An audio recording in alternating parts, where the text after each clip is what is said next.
Okay.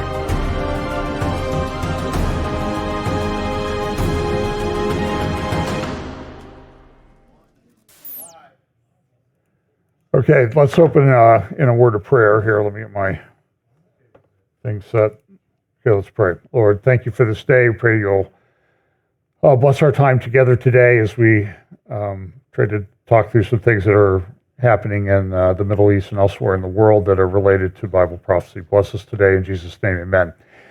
Well, boy, so today I'm going to focus mainly on Israel, Middle East, and some of the things going on there. If I have time, I'll go into some of the other things that I have that relate to World Economic Forum, global identity, just a few of those things. Also, wars and rumors of wars. But I'm going to focus mostly on Israel and the Middle East today. There's a lot going on. We'll talk about the death of Raisi. We'll talk about some of what led to the title, the legal and judicial avalanche against Israel. That's coming out with some of the things there, some of the things going on with Gaza. And then maybe if we have a little time, talk about sort of the unforgotten fronts that Israel's facing. And then another one that some people are noting. It's absolutely insane. So I'm not going to get through everything today. I can assure you of that. That is a prophecy that will be fulfilled today. But so this week I'm going to do Tuesday afternoon. I think 2:30, 3 o'clock Eastern. I don't know. It may play at 5 o'clock. I'm not sure. Sometime Tuesday. I'll be on Hope for Our Times with my friend Tom Hughes.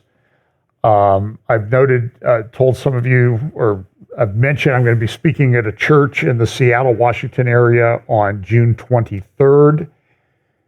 I'll be speaking at their service in the morning and then they're going to have a little carry-in dinner, and then I'll do a prophecy update in the afternoon after that. Right, when people have a full stomach and want to go to sleep and everything, I get to speak again. It's always a wonderful thing. So, and then Wednesday night this week, I'll do a prophecy roundtable with Scott Townsend, Britt Gillette, and Patrick Wood on technology and AI, and I'll be posting notices about that probably today or tomorrow morning. So that'll be 6 p.m. Eastern on Wednesday night. And that'll go for probably a couple hours. It's kind of hard to get all of us to make our points in less than a couple hours. But we just enjoy sitting down and talking through some of these issues. And I think they're important. And then I'm also trying to schedule a whole bunch of interviews with people in Israel and elsewhere about Israel issues. And so just pray that all those come together. And if I ever have time, I'll do a midweek update, but I haven't had time lately. It's kind of hard to manage all of this and maintain, what's that thing we call personal life?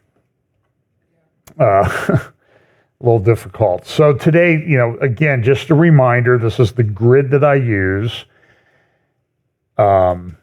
Acceleration, convergence, logistics, understanding. Things are going to happen quickly. They're going to happen all at the same time. But then there's some logistics, and I may have a little bit on a logistics issue that I see in Bible prophecy near the end, and then understanding as we get closer to the end, these things will become clearer because they'll be happening. It'll be more apparent that these prophecies are actually going to be fulfilled, and at some point, people are going to be able to come in and say, "This is that which was prophesied." Now, I think that's a very difficult thing. I'm reluctant to do that. I have, I see, as I've mentioned to you, I get lots of emails, and it's interesting. People study, they're good people, but very rarely is there agreement. And I have friends they're identifying the Antichrist, and it's about 5 different guys right now. So One of them is not wrong. And then, and I may talk a little bit, the logistics thing is about a potential a view on Babylon, which I do not reject, but there's a logistical aspect to it. And as somebody sent me a message this week and said, yeah, there's 1,000 opinions on Babylon, and 999 of them are what the final Babylon of Bible prophecy is, but 999 are at least are wrong. And it may be that all 1,000 that people have come up with are wrong. I don't think it's 1,000, but everybody has an opinion, and so we know that this is going to be become more apparent as we get closer. And I talk about this on how I view the horsemen sort of increasing over time as the seals are broken and more of the scroll is revealed. But I think parts of the scroll are revealed as each seal opens. Because why? Well, the seal opens, and then what do we have? We have all this information about what happens at the first seal. And the second seal opens, and what do we have? We have all this information about what happens at the second seal. Some people say, oh, no, the scroll won't be revealed until all the seals are open. But then why do we have this progressive disclosure of what's happening in the seals? So that's just, again, how I see it currently. Okay.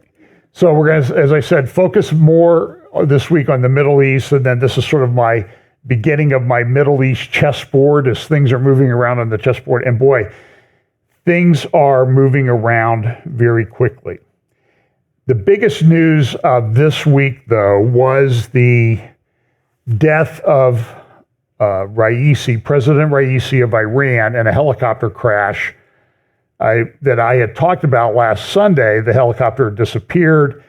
Took them quite a while to get to the helicopter, about 17 hours. And of course, when somebody, I think one thing that's apparent in the world today is that nobody believes that anybody dies a natural death. You know, that if somebody dies, there's some kind of conspiracy about it. For example, there was this young PGA Tour professional who died yesterday. And now everybody's saying, well, it was because he did this, he took this particular medical treatment in his life, or it was this. And everybody knows, but nobody dies a natural death. And boy, in a country that really operates on conspiracy theories, a couple of the biggest countries for that, by the way, are Turkey and Iran. And so the president of Iran dies in a helicopter crash, and immediately there are a whole bunch of theories. So I'm going to talk a little bit about what happened, as far as we know, and then some of the implications of that. What does this mean? Because we know that Iran is important in Bible prophecy. There are a number of prophecies that have not yet been fulfilled. For example, there is the prophecy in Jeremiah chapter 49 about Elam. I think Bill Salas will be on Tom Hughes tonight at 7 o'clock Eastern. They're going to talk about this, and Tom and I are going to talk about the Middle East a lot on Tuesday also. Bill Salas believes that the prophecy in Jeremiah chapter 49, I'm not going to take time to read it here, is a prophecy that's yet to take place. And I tend to agree with that. Now, the question is, how does that play out, and how does that play into all the other pieces that we see about Bible prophecy related to Persia in the last days? And we see that there's this Persia that's mentioned in Ezekiel 38 and 39 very prominently. And so you can deduce from that Persia is going to exist at that time. So when does the Jeremiah 49 prophecy, right at the end of the chapter, Jeremiah chapter 49, about Elam, when does that take place relative to all these others? And so it's a little bit difficult, I believe, to piece them all together. It's one of these things where we need to be aware of what's going to happen, and then we need to be aware of how it fits in, but we sort of, I don't think we can plant our flag too quickly. That this is that which was prophesied. I'm not sure that we're there. So Raisi got on this plane or this helicopter. The man you saw there to the right is the foreign minister of Iran. I'm not going to try his name. They had gone to a dam opening up in Azerbaijan on the Azerbaijan border, and he met there with the president of Azerbaijan. And this is kind of a big deal that they were meeting together, because Iran and Azerbaijan have been in sort of a soft war for a while. Iran seems to lean more towards Armenia, that's up there. Russia, I think I'm going to get this wrong. Russia seems to favor Azerbaijan. So what Iran has been trying to do is trying to build back up relations with Azerbaijan. It's a big deal internally in Iran, because in the Middle East, even in the non-Arab countries like Persia, it's an Aryan race, they still have this tribal mentality. And ethnic background is a very big deal. So within Israel, there are a lot of within Iran, there are a lot of Azeris. It's a big minority group. I believe that the wife of the Ayatollah Khamenei is Azeri. But Iran has been more friendly towards Armenia. But what they've done is they've opened a couple of dams along the Azerbaijan-Iran border.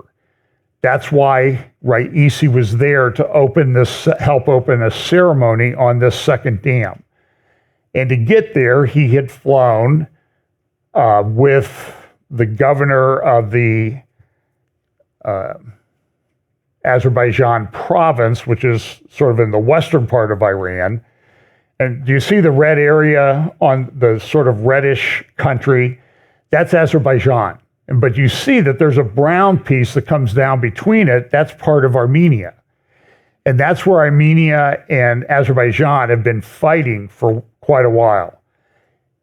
Israel, by the way, seems to support Azerbaijan in that fight, much to the chagrin of people that I know that are very pro-Armenian. They have Armenian people in their family.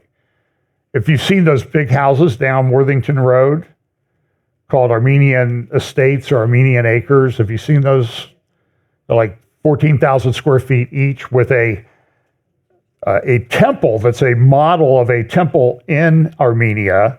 By the way, Armenia is probably the first totally Christian country, but they have like one pagan temple. And so the guy who built these houses down here, you can look them up on the internet, made a pool house is a model of the pagan temple that exists in Armenia, which is kind of strange.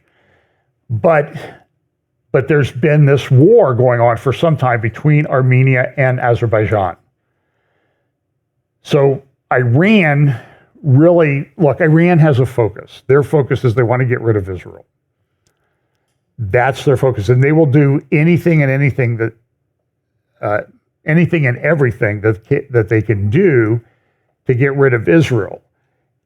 One of the things that they do is they try to keep peace with their neighbors. So this has been an area, which is part of the Caucasus region of the Middle East, has been an area of conflict for centuries. It was back in about 1830, I believe, that there was actually a war between Russia and Persia that Russia won. And the treaty that they signed was pretty harsh on Persia, later Iran. And we know what happened with Iran. There was a revolution in Iran in 1979 when the Shah of Iran, who the United States had helped come to power back in the early 1950s, he was run out of office, run out of the country in 1979, and the Ayatollah Khomeini returned from exile in France to finish the Islamic Revolution. And so they have the Islamic Republic of Iran that's born in 1979. The timing is interesting relative to what happened to President Raisi this past week. He was flying on a Bell, and I've heard different stories. It was either a Bell 212 or a Bell 214 model helicopter, which you see a representation of there. I think the particular helicopter that Raisi was on, there were 3 helicopters in the convoy that left Azerbaijan to fly back to Iran. 2 of them made it, 1 did not. That helicopter that Raisi was on, as best as I can determine, was a helicopter that had been sold by Bell, a U.S. company, to the Shah of Iran in 1971. So it's 50 some years old. Now, there are a lot of old aircraft around the world. I mean, our refueling tanker fleet is being updated in the United States, but we still have a lot of old, the equivalent of Boeing 707s, which you haven't seen in passenger service for a very, very long time, but they're still being used by the military.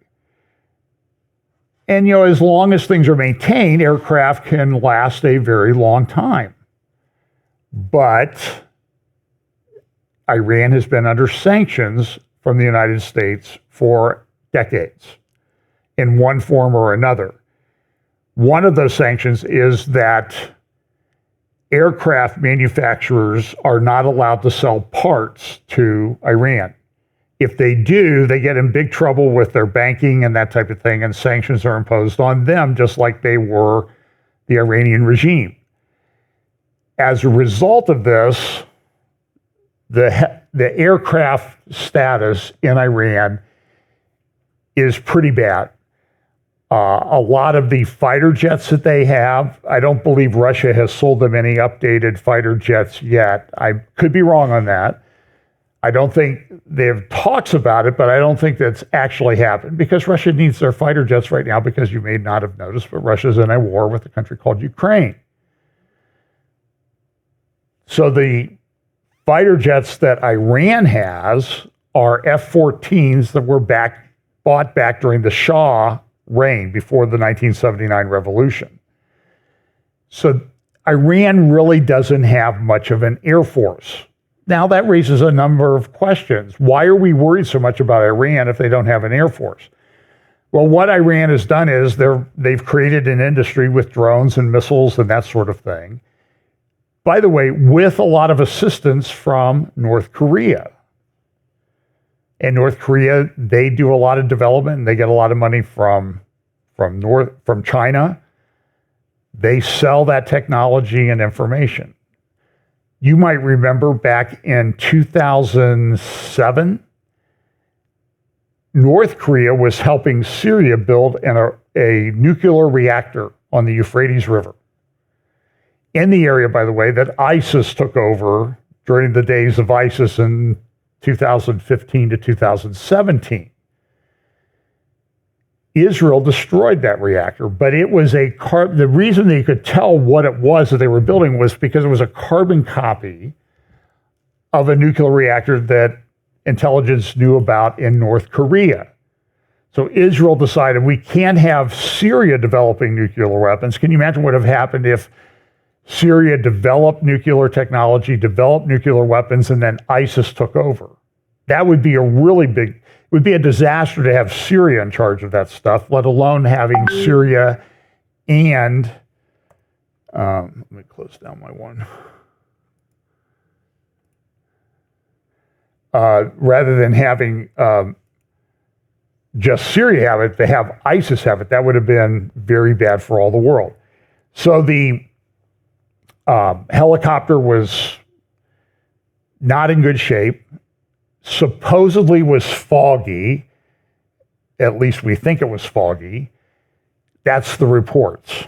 It took them once they were able to identify where the crash site was, it's still from the time that they figured that the helicopter had crashed till they found it was they got there was about 17 hours. The reason they found it was that Turkey, who doesn't seem to be a big, huge friend of Iran, Turkey used one of their drones with heat-seeking infrared technology to locate the crash site because there had been an explosion and fire when it crashed. There was also, apparently, when they thought that the helicopter was down, they started calling the cell phones of the people on board the helicopter, and one of them answered. And then his cell phone went dead, and he was later found dead. So this was a big deal. So it took 17 hours to find the Iranian president. And by the way, there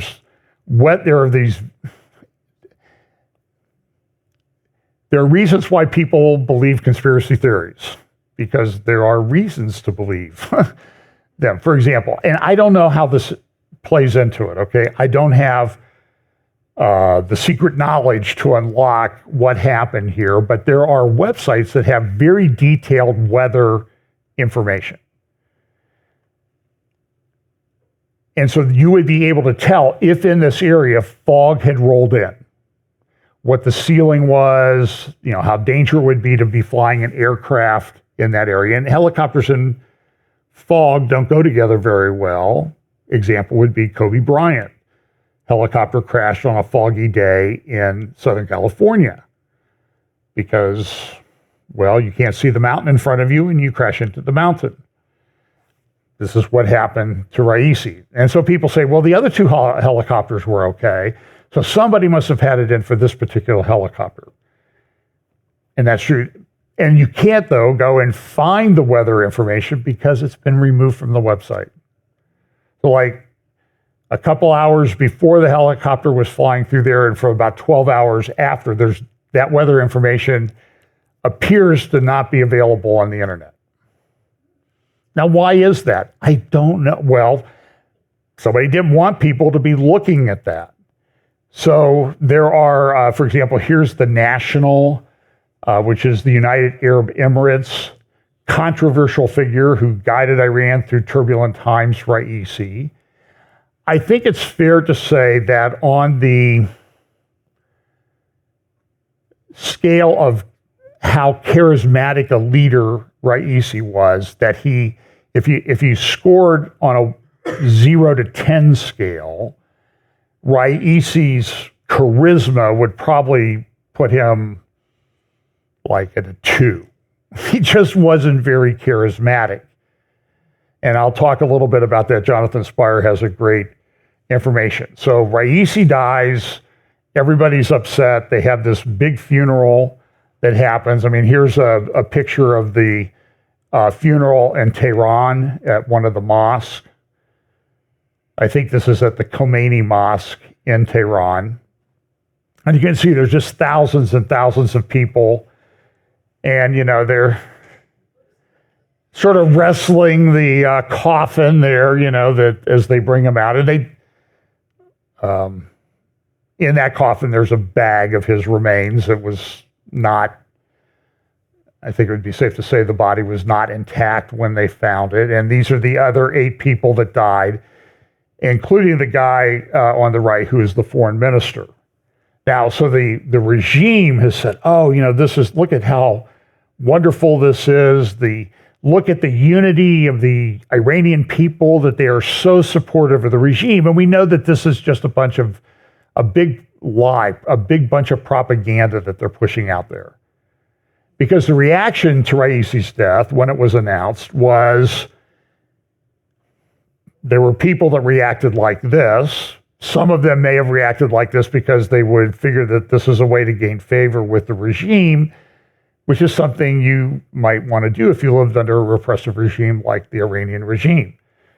There are others, and I have videos, I don't have time to play them this morning, of Germany and the UK and other places where there are Iranian immigrant communities. By the way, you got to remember that there are Iranian immigrant communities in these other countries where there are a lot of people like that. There are a lot of immigrants. That explains a lot of things. I remember, and I don't want anybody to say that there was anything racial about this comment that somebody made to us in the UK. But when we came back into the UK, somebody commented, or we had been up in central highlands of Great Britain, and we came back to London for a few days. And as we're driving into London, I have to tell you, it's shocking. It's shocking. And so the comment was made, so now we're in London and it's time to play our favorite game. Can you spot a real Englishman?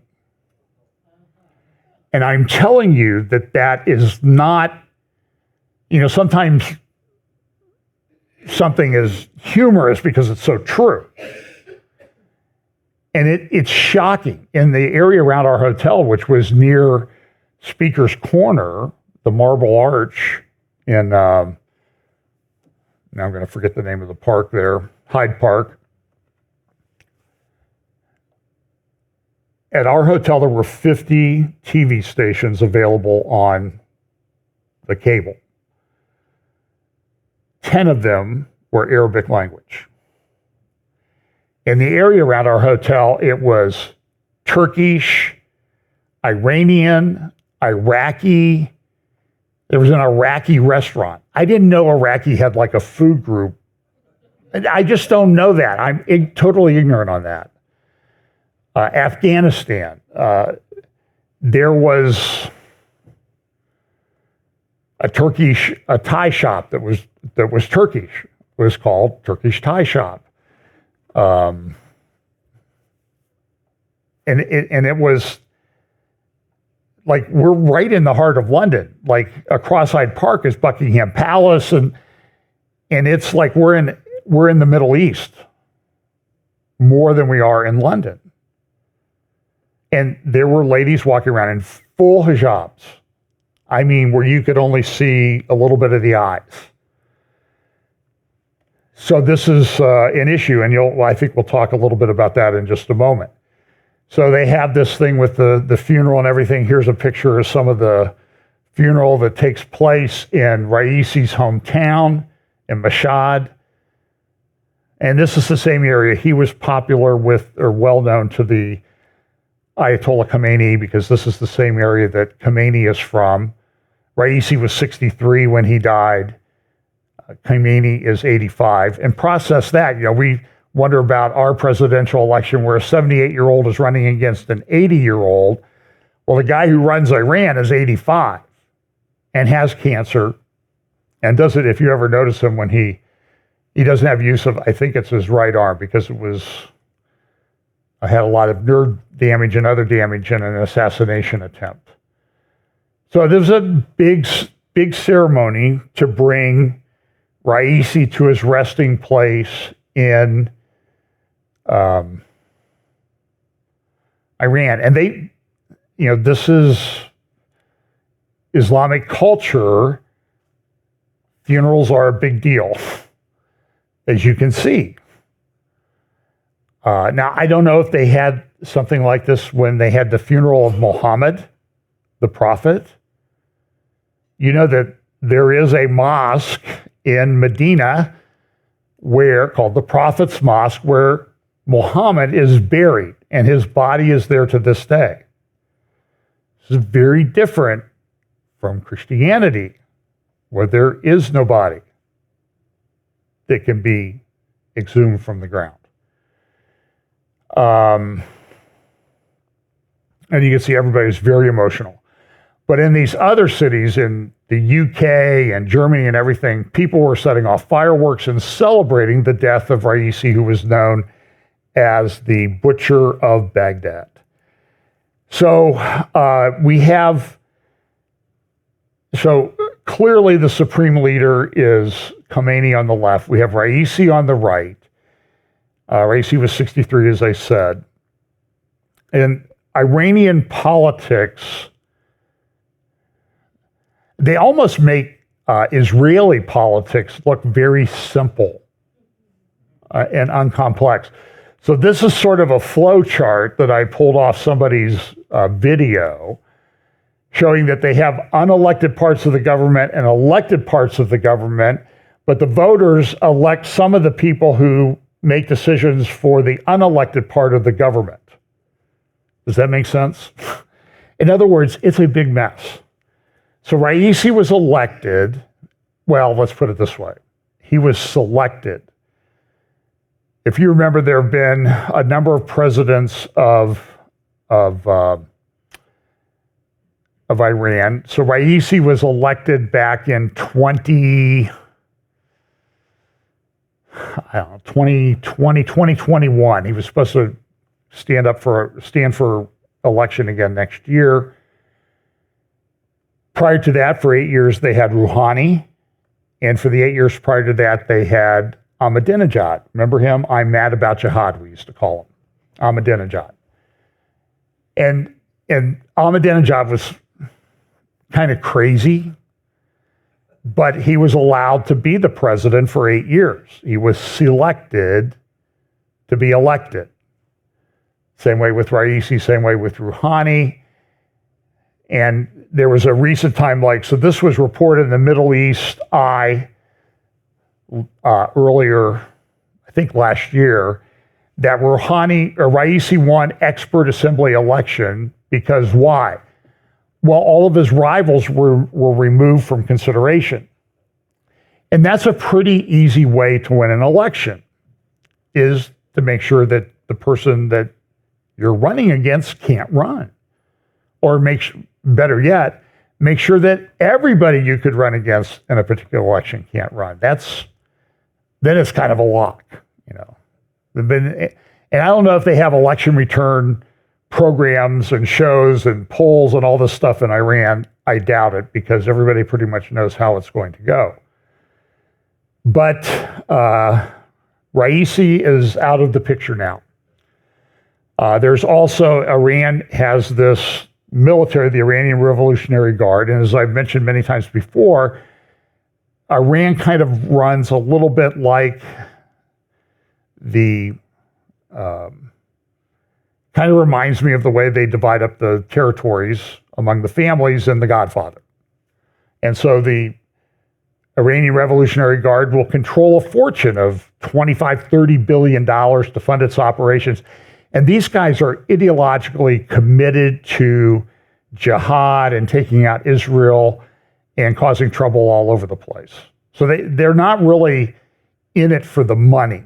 They're in it for they want the money so they can further their ideology.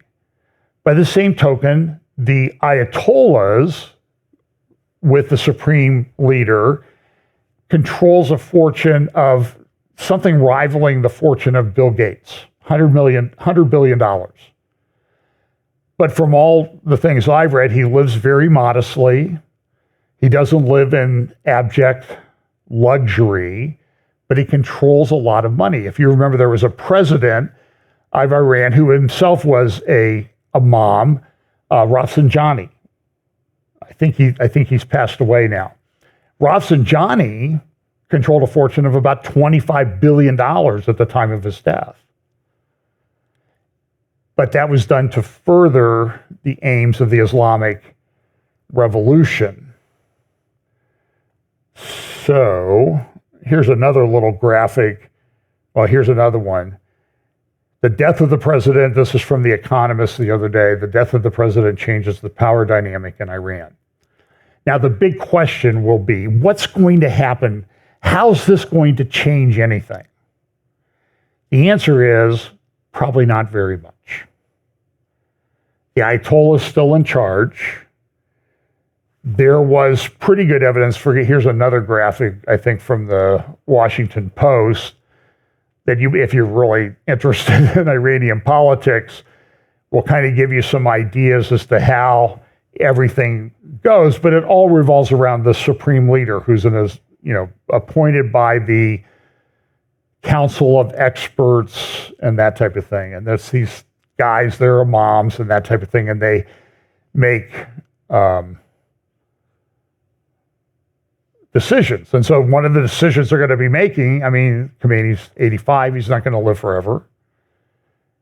And he knows this, and so Raisi was probably the leading candidate. So even within Iran, there's a lot of what we would say finger pointing. This is a editorial cartoon from a newspaper.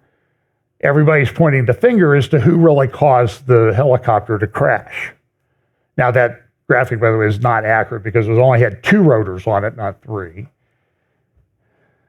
And Raisi, though, was important to the regime. He furthered the regime. This is an article from the Cradle. Now, Cradle is a very anti-Western, pro-Russian, pro-Iran magazine. For example, there's a guy that writes, they're probably their biggest guy who writes for this guy named Pepe Escobar, and he's a leftist, pro-Islam. But, read him if you don't want to drink coffee in the morning, you want to get your adrenaline going, you can go read Pepe Escobar. But here it says, Raisi led the charge for Russia, Iran, China's New World Order. And this is a big deal. He was also prominent. This is him meeting with, what's the guy in Venezuela, Maduro. Spreading, by the way, in Venezuela. And we have all these people coming across our border. This is a big, big problem. So here he is, he's meeting with all these people, and he was also big at getting Iran and Russia back on track. Because Russia and Iran have always been at loggerheads, especially after that war that happened in the 1800s.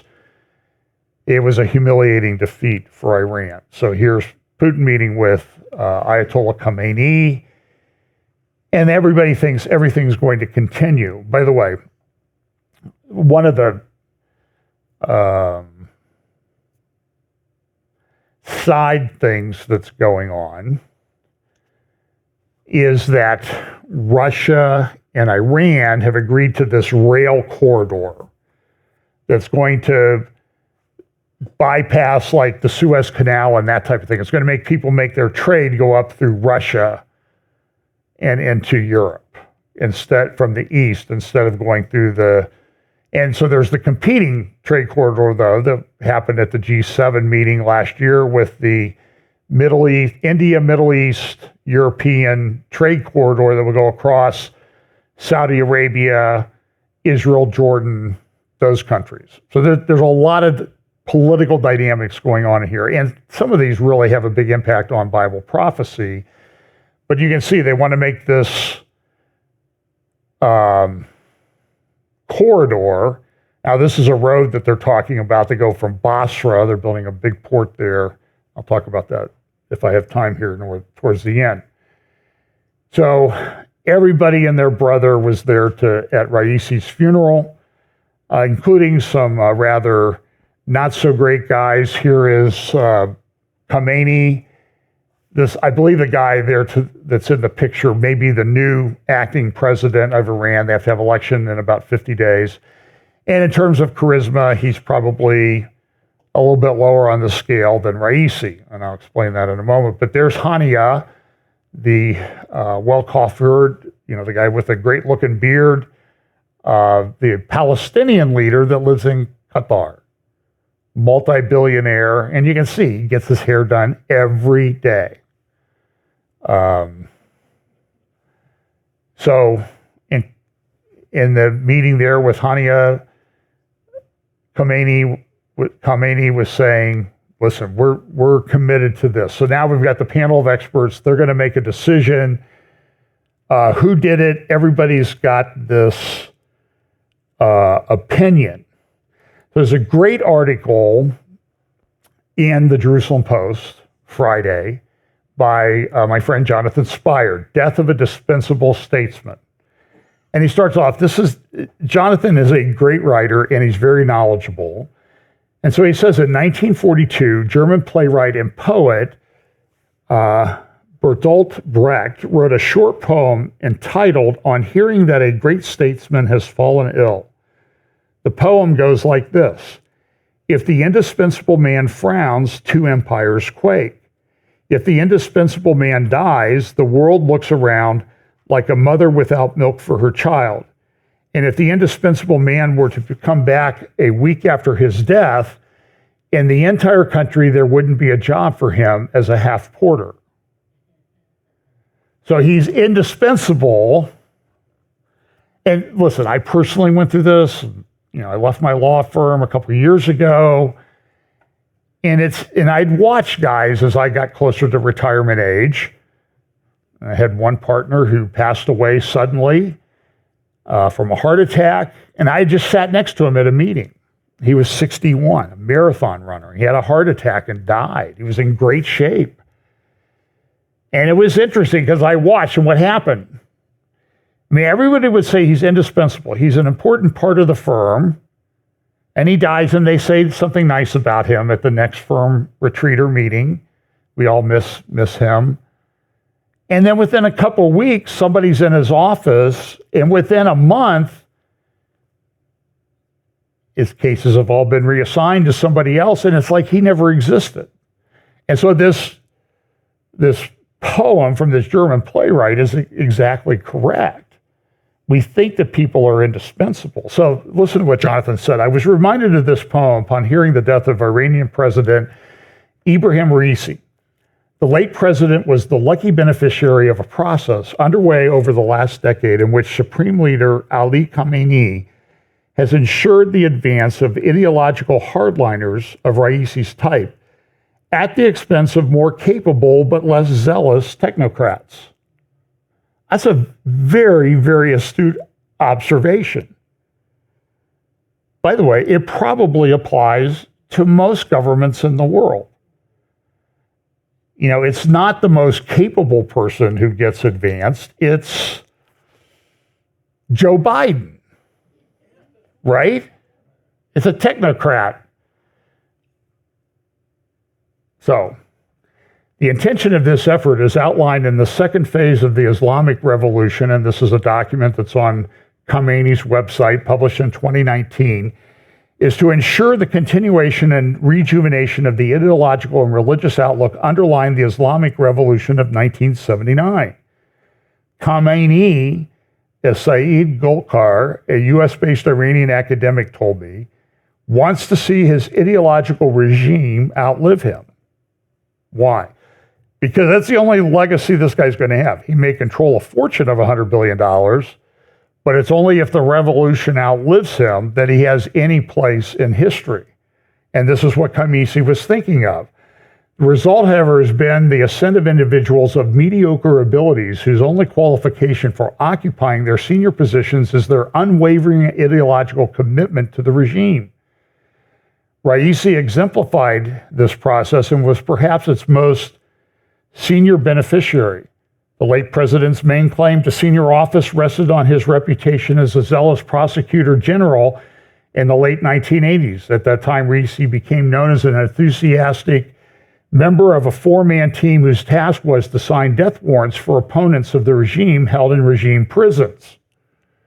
And one commentator I saw this week said, it's very bad if you're imprisoning your political opponents. Like this grandmother I saw this week. She stood and prayed by an abortion clinic door. She's going to prison for 30 months, federal prison. And she's like 80.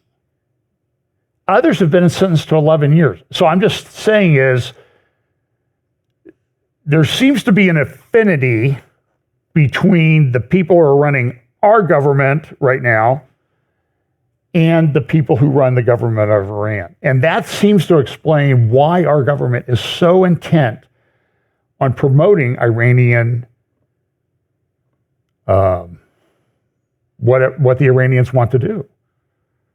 That and money. I think there's a lot of money and gas money involved. And I'm working up a talk on the gas money. There was some documents released to Congress this week that showed that when a whistleblower came forward to say, hey, you guys look at what they're doing with Iran, like an FBI whistleblower, And there was a meeting at the Obama White House, this is 2015 or 2016.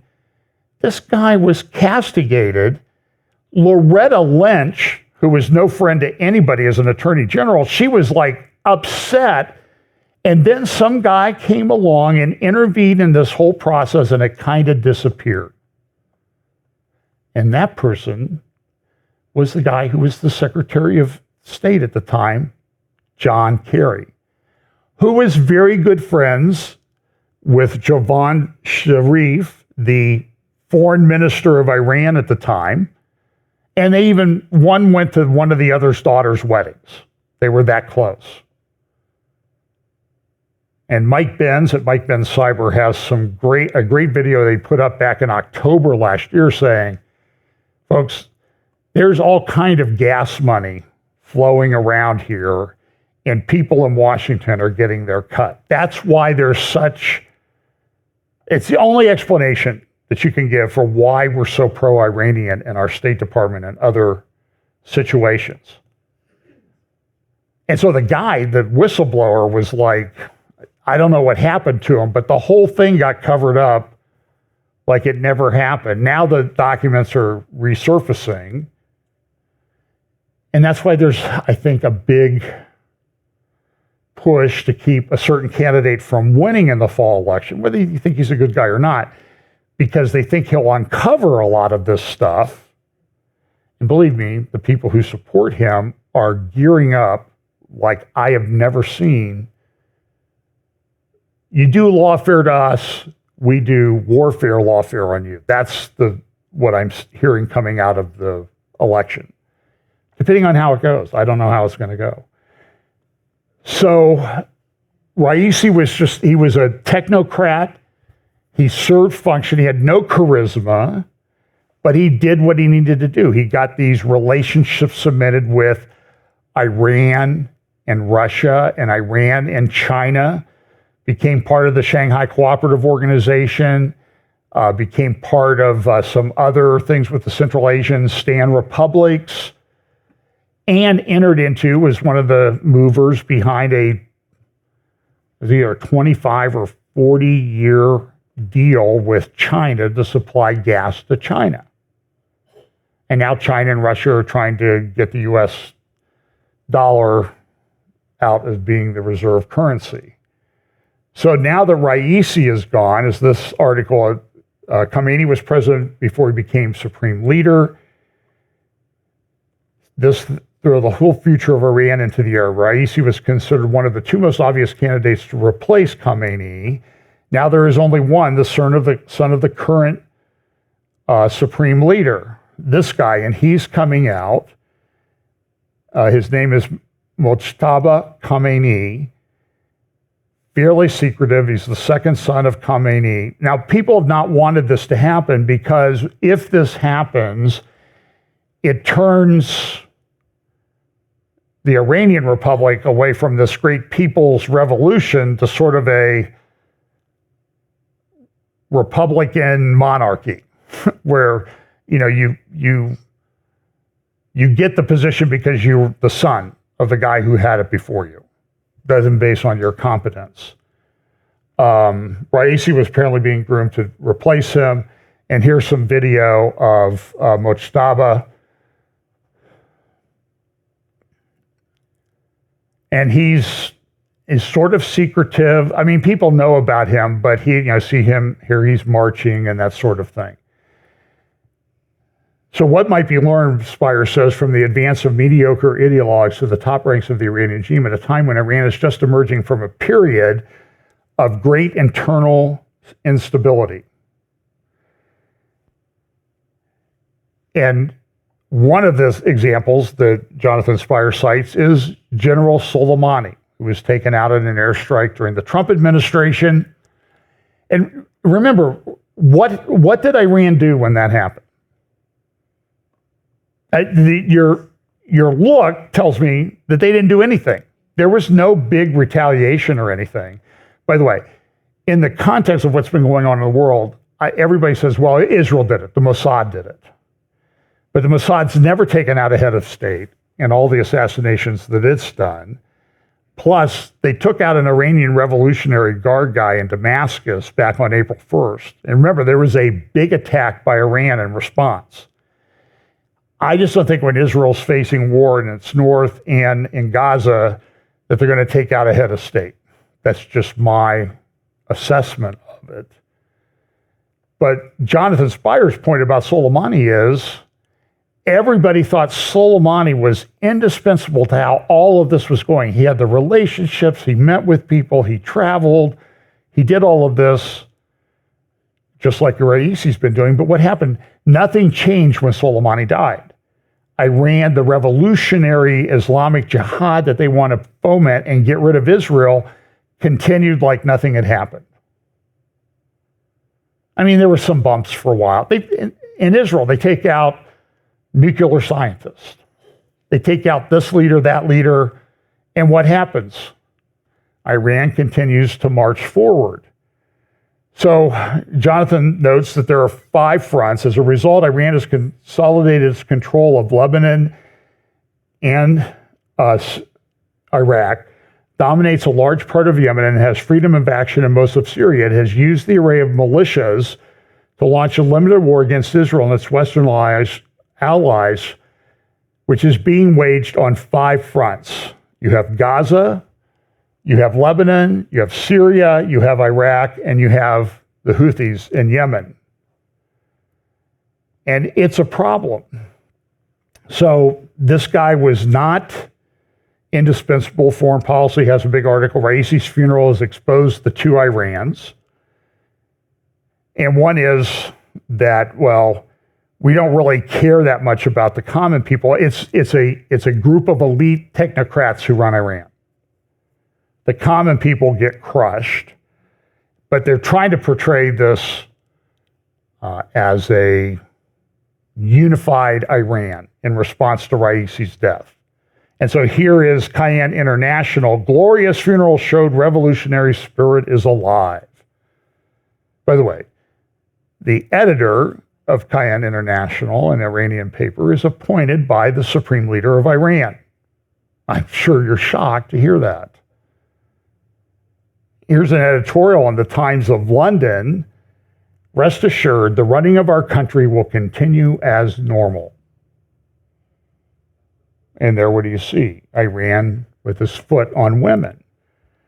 And so here is the foreign minister, Hossein Amir Abdullahian, and he was the same way. He's a hardliner. Here he is. He was very close to Soleimani. He kind of comes from that Revolutionary Guard. He's a big guy. He's like 6'6" or 6'7". That's why he can look Assad in the eye. Assad's like the same, is a pretty tall guy too. The difference being that about 14% of Assad's height comes from his neck, but that's... and here he is, he's meeting with Hania, and here he is in Lebanon meeting with the head of Hezbollah. And you see Hezbollah, we're pro-Iranian, right? Or we're pro-Lebanese. But we have pictures of Khamenei and Khomeini hanging in Hezbollah's living room. But, you know, this guy had probably more charisma than Raisi did. So I don't think anything's going to change. That's sort of a long way of saying nothing's going to change. But I think it's important to look at the dynamics that go on, because we need to understand that these countries are talked about in Bible prophecy, so we know they're going to exist. We know they're going to have power. So what happens to Raisi or Soleimani or the foreign minister is headline worthy for a while, and everything moves on because there's a bigger picture in play. So now the ICC has issued, so there were some other things that happened this week. The International Criminal Court issued arrest warrants for Israel and Hamas leaders because they're fair. This was from the one of the, I think, a Jordanian paper. And of course, this was from Haaretz, which is not in favor of Netanyahu. ICC threat shows how the Prime Minister Netanyahu's strategic ineptitude will haunt Israel for years. More about that later. And this guy named Khan, who is a British lawyer, who said, okay, we need to issue these arrest warrants. In Germany, somebody in Germany came out and said, hey, look, if you issue the arrest warrant and Netanyahu comes to Germany or he has a plane change in Germany, we'll arrest him. Now, the Chancellor of Germany came out and said, no, well, maybe not. But there are about 120 countries to subscribe to the International Criminal Court. And so that limits the movement of the Israeli leadership. And so they are going to issue warrants against Netanyahu and Gallant, the defense minister, as well as Sinwar and a couple other of the Hamas leaders. So here's Khan shaking hands with his friend Mahmoud Abbas, Abu Mazen, a Holocaust denier of the first rank. In fact, his PhD dissertation in Russia at University of Moscow was that there really wasn't, the Holocaust was like what we think it was. And he's the head of Palestine, the Palestinian Authority. He's so good, he's now serving, the 17th year of his 4-year term? Or it may be longer than that. But I looked into this Khan guy. I'm not going to play you the interviews. Christian Amanpour at CNN, as only she can do. Boy, as soon as somebody's anti-Israel, she's on their doorstep for an exclusive interview, and it makes her one of the more loathsome, disgusting people in the media. And that's saying something, right? So Khan, and I got this from a Melanie Phillips article, is a Muslim, Ahmadi Muslim. It's a non-terrorism, but they still believe in jihad. But, we're going to do it by persuasion and that type of thing. So Melanie Phillips has a couple of great articles this week. And again, I don't have time to go through them. You can look them up and read them. Go to her Substack, Melanie Phillips Substack, and you can find these. You can subscribe and get more detailed articles. And she just says, wickedly perverse moves should sink the ICC. And she says, this is crazy because what are they doing? They're treating Netanyahu and Gallant as the equivalent of Sinwar, the head of Hamas. This is insanity. But Khan, he'll have a job. He's running around, does this. In addition to that, the UN top court called the International Court of Justice, they're both located in The Hague. I don't know if I have a picture of.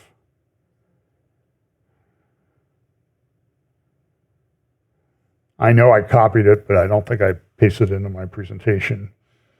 A picture of they're both UN related organizations.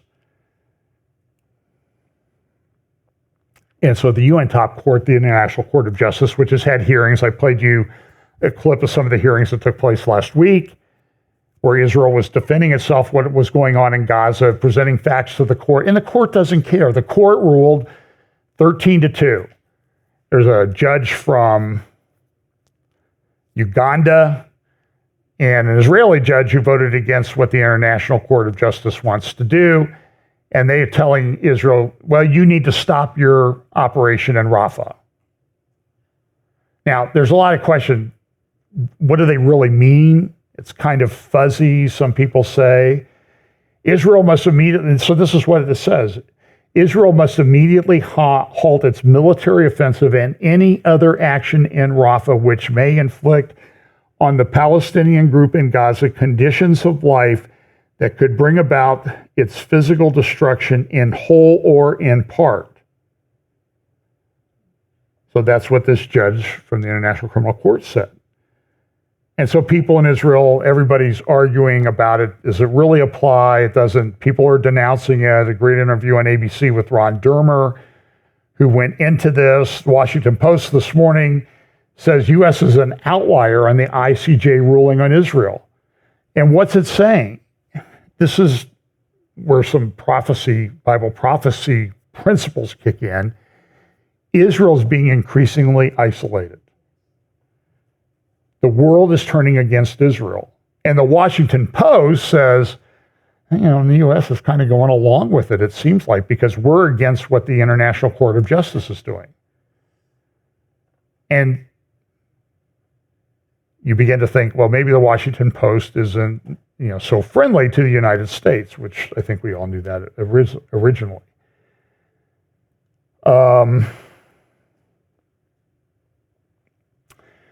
But this is interesting. As this operation is going on in Rafah, this is Haaretz. It's a left-wing newspaper, and you can get subscribed to both the New York Times and Haaretz for one low price. Get all your left-wing stuff out of the way with one subscription. But other countries came out, for example, Norway, Spain, and Ireland came out and said, we're going to recognize a Palestinian state. Never has been one. There isn't one right now, but they're going to do it anyway. But this is where this seems to be heading. In connection with that, though, Israel released videos. I'm going to play part of it. It's been heavily edited. This is a video of October 7th of Hamas capturing female Israeli Defense Force soldiers.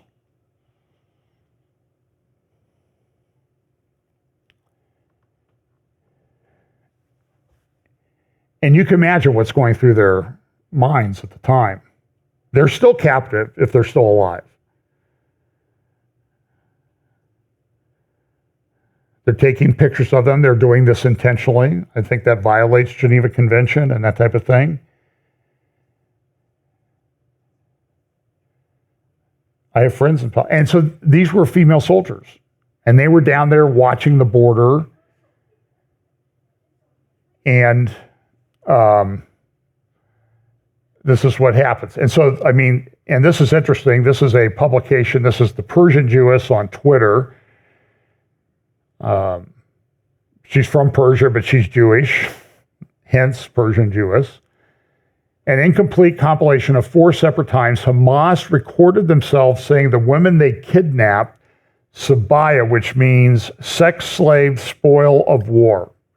In footage filmed by Hamas of the girls kidnapped from Nahal Oz, one of the worst kibbutz of the kibbutzim attacks, one of the Hamas rapists points to the kidnapped girls who are bleeding with their hands zip-tied behind their backs and says, "Here are the Sabaya," which means sex slave, spoil of war. Now, there are additional videos, okay, but do you understand what's happened to these women?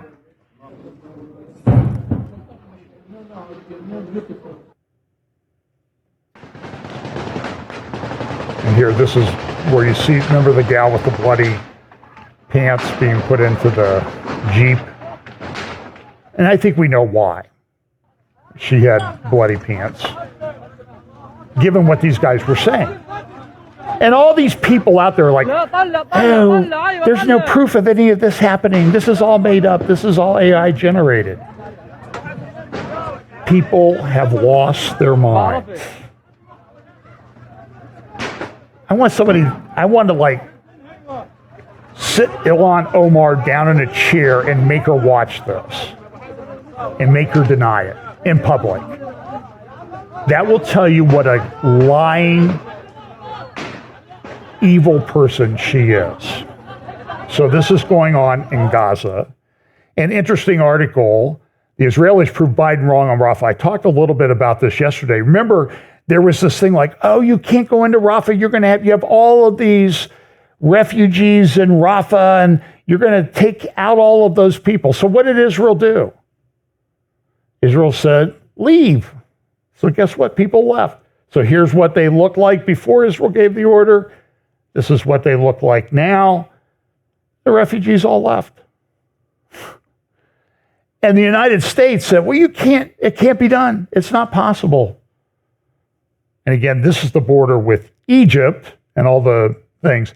So Melanie Phillips has another article on her Substack this week, and it's titled, How the Hamas Pogroms Galvanized Israel's Enemies. But look at the picture that she chose to include with her article.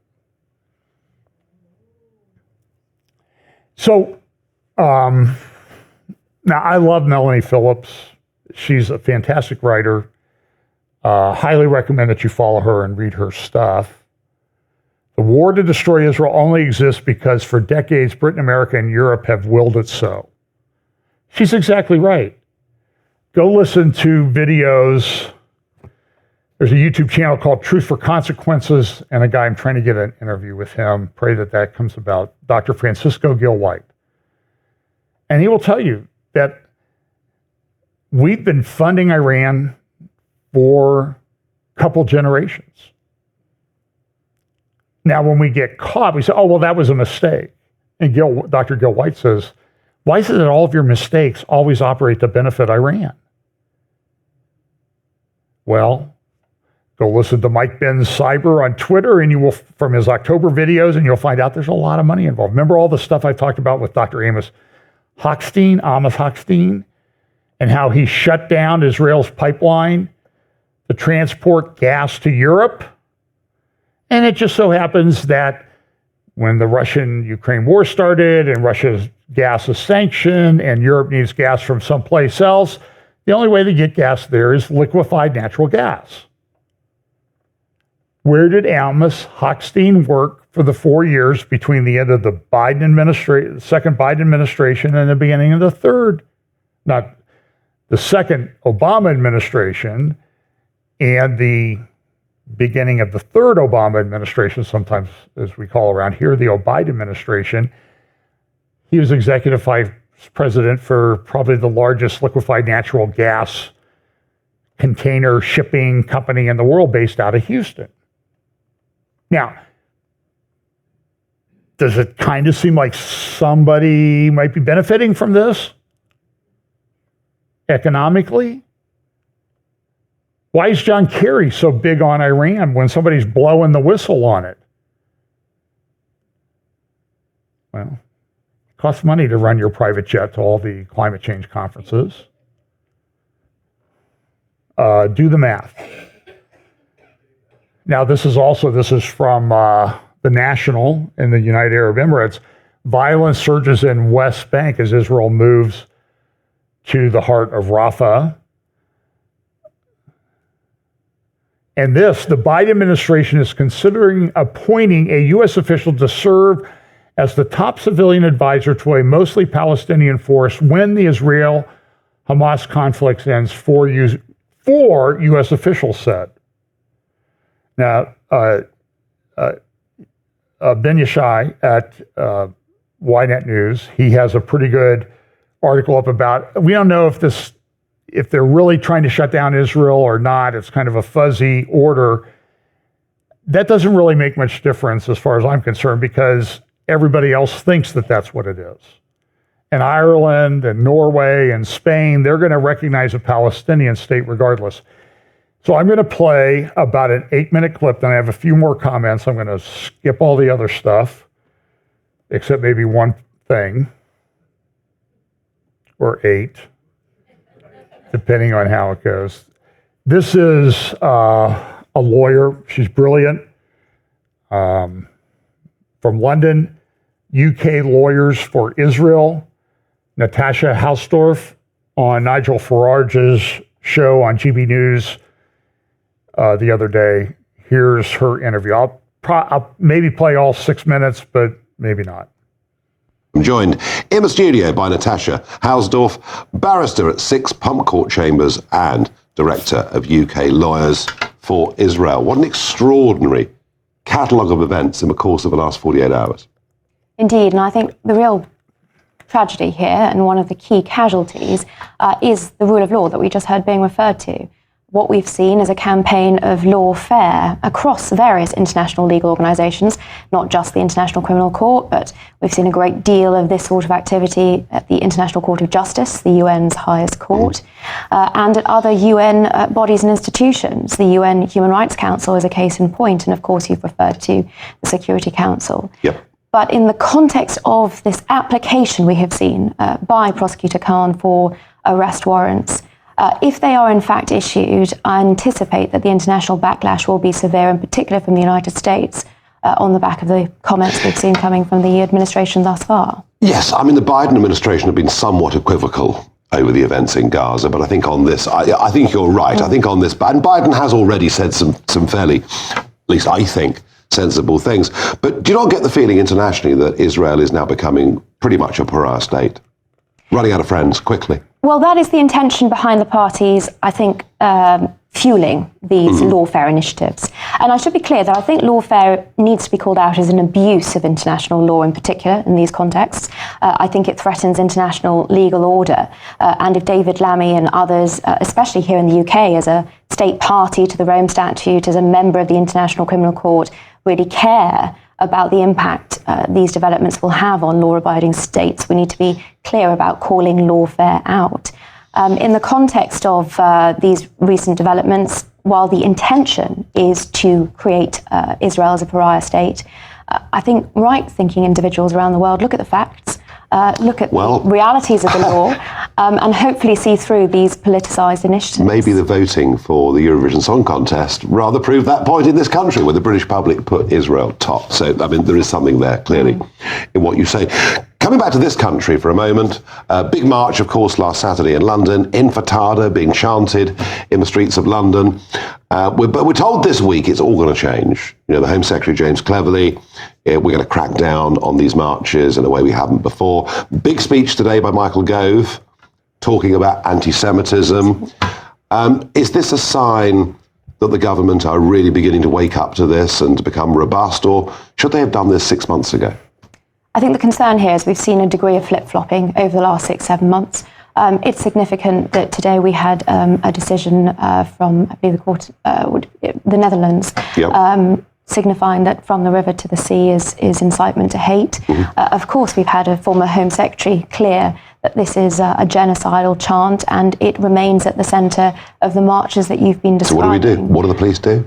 Well, they should be using the powers that they already have in order to better police the law breaking that we are witnessing, which has been continuing on an almost weekly basis along the last 7 months. I mean, it's undeniable that that level of incitement has been contributing not just to the international discourse, but also to the way that the media has been covering this, and it's almost a vicious cycle. One's fueling the other. And the way that Jewish people are being treated now at universities. I had an example of a friend whose daughter's having a really difficult time in year 1 at university. Yeah, I mean, it is very difficult. I spent 20 years in Brussels and Strasbourg in the European Parliament, travelling between the two, and I watched in Brussels as Jewish people literally left the city. The only Jewish people left were rich people living in gated communities while they had security. I used to walk in Strasbourg into the European Parliament through a Jewish area, predominantly Jewish area of Strasbourg, and see soldiers with guns escorting young kids into their primary schools for protection. Are we in danger, in London in particular, of seeing an exodus of Jewish people saying this is just not a place that we want to live anymore? I think the question is, where would they go other than Israel? Because we're seeing this replicated all over the world. I've just today come back from Australia, and the time that I spent in Sydney and Melbourne in particular left me with the same unfortunate impressions, and communities all over the world are facing the same challenges, and there are very few governments, they are few and far between, that have been willing to address this robustly, willing to protect the vulnerable in this equation, and ensure that the balance between freedom of speech, which is sacrosanct, and against incitement to violence, racial hatred, and increasingly we're seeing that crossover from speech to violent acts. So she's right, and I think she would probably agree with me on this law that was passed the House in the United States. I don't know if it's gone any further. That a lot of people said would make sharing the gospel or reading the Bible illegal. I don't think it does, but I don't think it's necessary. I think it's a bad law. Prosecute them for violence and incitement and that type of thing, which are against the law already. I don't think you need this, but. So this is also another article. This was on Monday or Tuesday in Haaretz. At this rate, Israel won't make it to its 100th birthday. So there's a report that's coming out. It's going to be published at, I think the acronym is JIPS, Jerusalem Institute for Policy Studies. Should be out soon, but it's written by a couple guys that they're just saying is it doesn't look like Israel's going to survive. And look, when you're looking at this without any supernatural going on, that's not a difficult conclusion to reach. So you might want to get this article. By the way, it was picked up by I think the Daily Sabah in Turkey and Al Jazeera. And it's like, doesn't look like Israel's going to make it to 100 years old. It had its 76th birthday recently, but that may be the last time, because it says that Israel's got a few different groups that are, it just doesn't look like Israel's going to make it. In the business as usual scenario in the political configuration today, there is considerable likelihood that Israel will not be able to exist as a sovereign Jewish state in the coming decades. And that's because there are like three groups, maybe really two groups. And I'm not so sure that this doesn't have some application in Ezekiel chapter 37 where it talks about the two sticks. And some commentators have thought that there's going to be a civil war in Israel at some point. And they're just saying that it's just not sustainable. So you have the conservatives, you have the Haredim that don't serve in the military and that get, I don't know how many shekels per year. I think the average family gets 120,000 shekels per year from the government. They don't live, a luxurious lifestyle. And they say, well, we don't serve in the military, but we contribute to Israel because we study Torah and keep Israel on the right spiritual path. To which a lot of the secular Israelis say, baloney to that. So that's, and then there are the settlers and Israel pays all of this, and they're just saying is Israel can't continue to fund this, plus pay all the money out for a military and fight these wars. So these guys are saying, we don't think Israel's going to be around very long.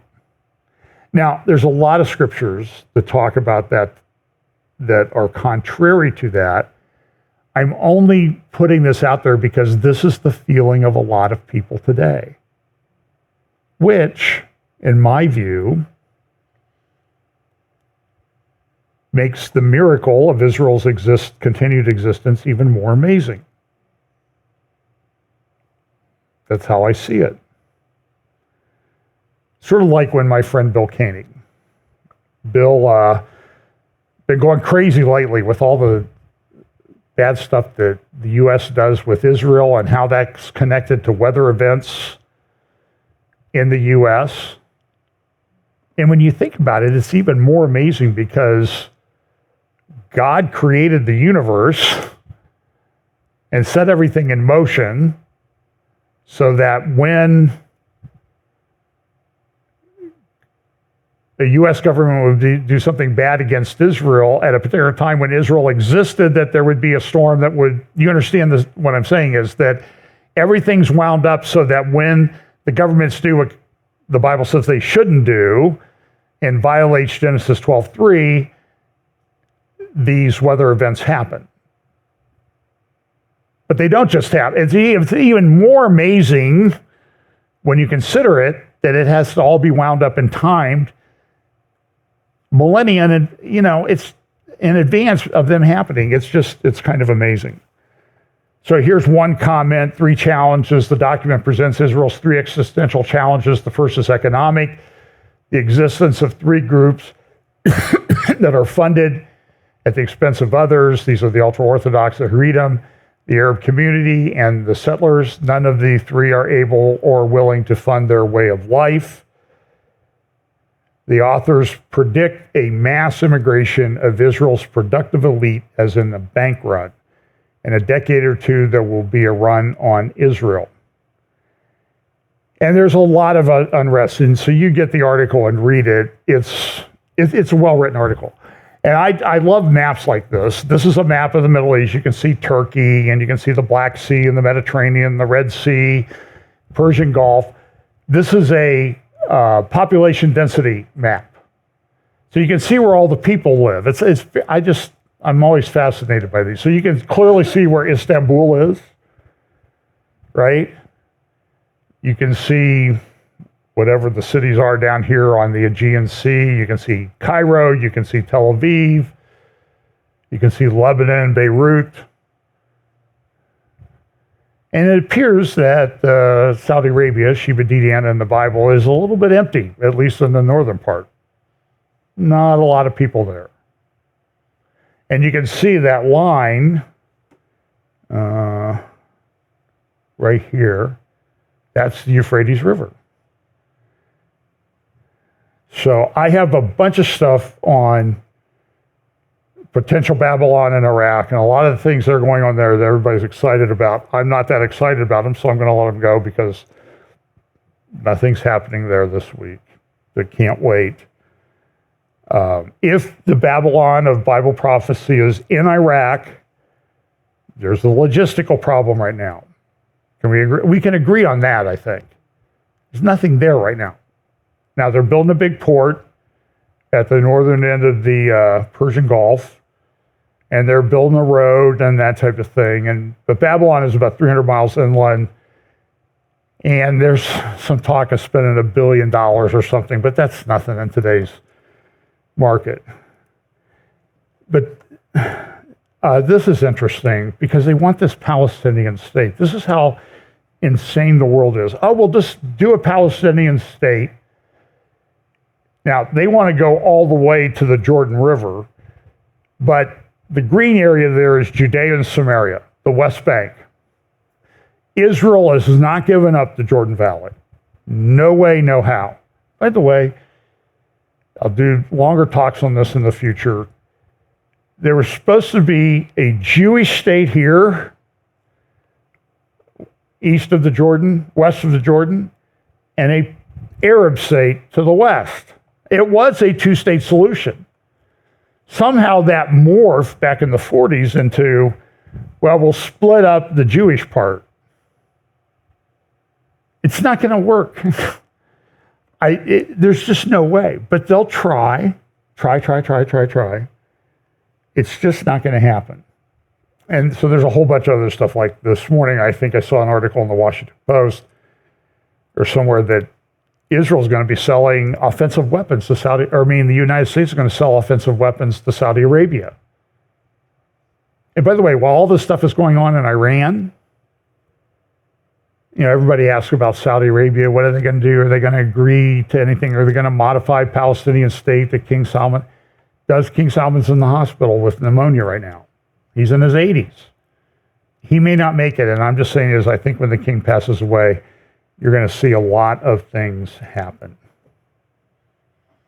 So it's 12:30, and I'm going to quit, even though I have some of the most amazing information to share with you. No, it's a holiday weekend, and watch Tom and I on Tuesday. I'm sure we'll talk about some of this. Look, what's the old saying? If Israel is the hour hand, Jerusalem is the minute hand, and the Temple Mount is the second hand on God's end time clock. And I think that's right. And it is going to be a cup of trembling, and we see a lot of that being set up.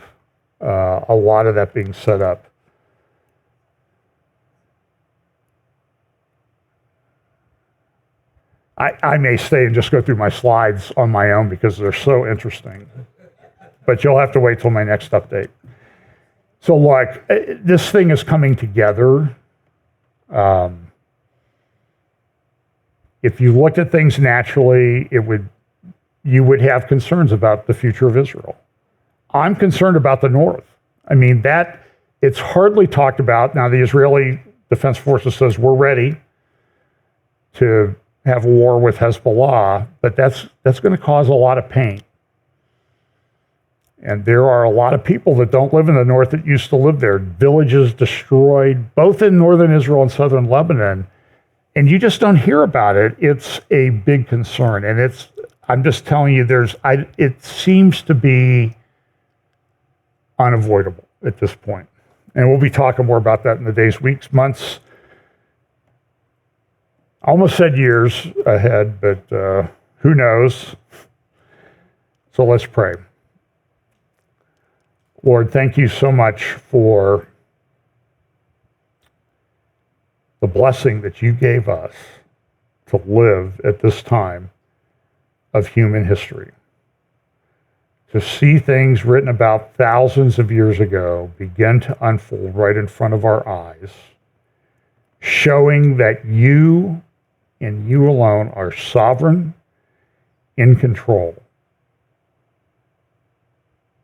And 2 millennia ago, you sent your Son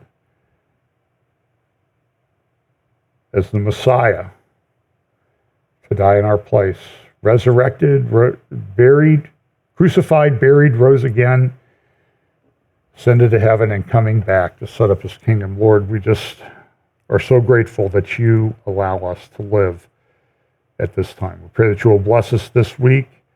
In Jesus' name, amen.